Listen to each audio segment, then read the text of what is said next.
नमस्कार। आज हम बात करेंगे 1917 के चंपारण सत्याग्रह की। ये सिर्फ एक राजनीतिक घटना नहीं थी, बल्कि ये सामाजिक न्याय और जिसे कहते हैं आत्मसम्मान की लड़ाई भी थी। हाँ, जिसने भारत के स्वतंत्रता संग्राम को एक बिल्कुल नई दिशा दी। हमारे पास चंपारण सत्याग्रह, स्वतंत्रता संग्राम की पहली अहिंसक विजय से जुड़े कुछ अहम दस्तावेज हैं। तो आइए इस महत्वपूर्ण घटना को थोड़ा और गहराई से समझते हैं। बिल्कुल। इसकी शुरुआत होती है बिहार के चंपारण जिले से। वहां अंग्रेज बागान मालिक किसानों का भयानक शोषण कर रहे थे। और यहीं पर महात्मा गांधी ने भारत में अपना पहला बड़ा सत्याग्रह किया, है ना? हाँ, सत्याग्रह का पहला सफल प्रयोग। तो चंपारण में असल दिक्कत क्या थी? मतलब जड़ क्या थी समस्या की? सूत्र बताते हैं कि अंग्रेज किसान से जबरदस्ती एक 3 काठिया प्रणाली के तहत नील की खेती करवाते थे। हाँ बिल्कुल, 3 काठिया। इसका मतलब यह था कि किसान को अपनी जमीन के 1/3 हिस्से पर, मतलब हर बीघे में 3 कट्ठे पर नील उगाना ही पड़ता था, चाहे उसकी मर्जी हो या ना हो। चाहे उसकी मर्जी हो या ना हो। और इसमें देखिए, लागत बहुत ज्यादा आती थी, जमीन की मिट्टी खराब होती थी, वो अलग। और बेचने का क्या? बेचने पर पूरा नियंत्रण अंग्रेजों का था। वो जो दाम तय करें वही।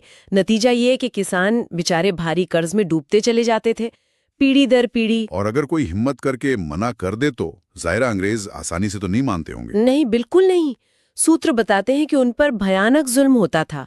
लगान बढ़ा दिया जाता था, मारा पीटा जाता था, जमीनें हड़प ली जाती थीं, फसलें जब्त हो जाती थीं। एक तरह से बंधुआ मजदूर जैसी हालत थी। इसी मुश्किल हालात में एक नाम सामने आता है, राजकुमार शुक्ल। एक किसान थे जिन्होंने गांधी जी को चंपारण आने के लिए मनाया। हाँ, राजकुमार शुक्ल। ये एक स्थानीय किसान थे और उन्होंने बहुत हिम्मत दिखाई।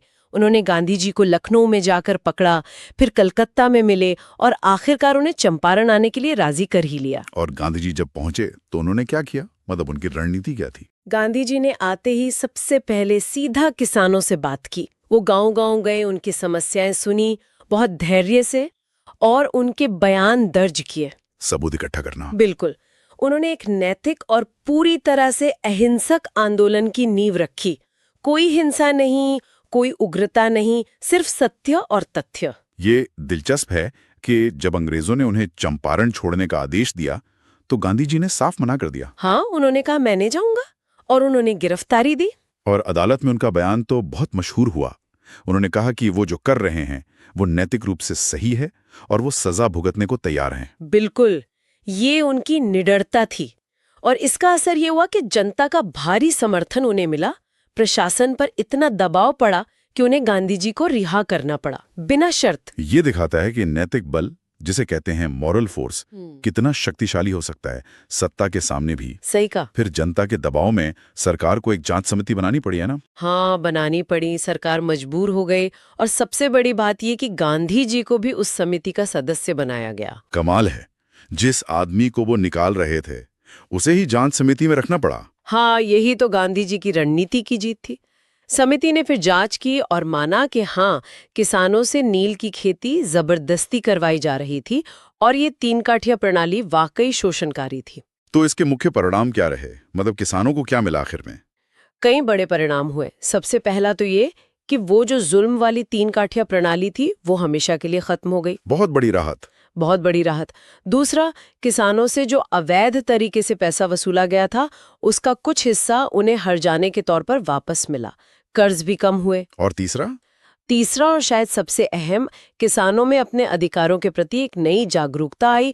उनमें हिम्मत आई कि वो अन्याय के खिलाफ बोल सकते हैं। और गांधी जी के लिए? गांधी जी की प्रतिष्ठा पूरे देश में फैल गई। वो एक जन नेता के रूप में स्थापित हो गए। लोग उन्हें जानने लगे, पहचानने लगे। एक बात और, गांधी जी सिर्फ राजनीतिक लड़ाई ही नहीं लड़ रहे थे वहां। सूत्र ये भी बताते हैं कि उन्होंने चंपारण में सामाजिक सुधार के काम भी किए। हाँ बिल्कुल, ये गांधी जी के काम करने का तरीका था। वो सिर्फ राजनीतिक आजादी नहीं, बल्कि लोगों की जिंदगी में सुधार लाना चाहते थे। उन्होंने वहां स्वास्थ्य शिविर लगवाए, सफाई अभियान चलाए और खासकर बच्चों और महिलाओं की शिक्षा के लिए स्कूल खोले। तो ये सिर्फ नील का मुद्दा नहीं था, ये एक समग्र बदलाव की कोशिश थी। सही कहा।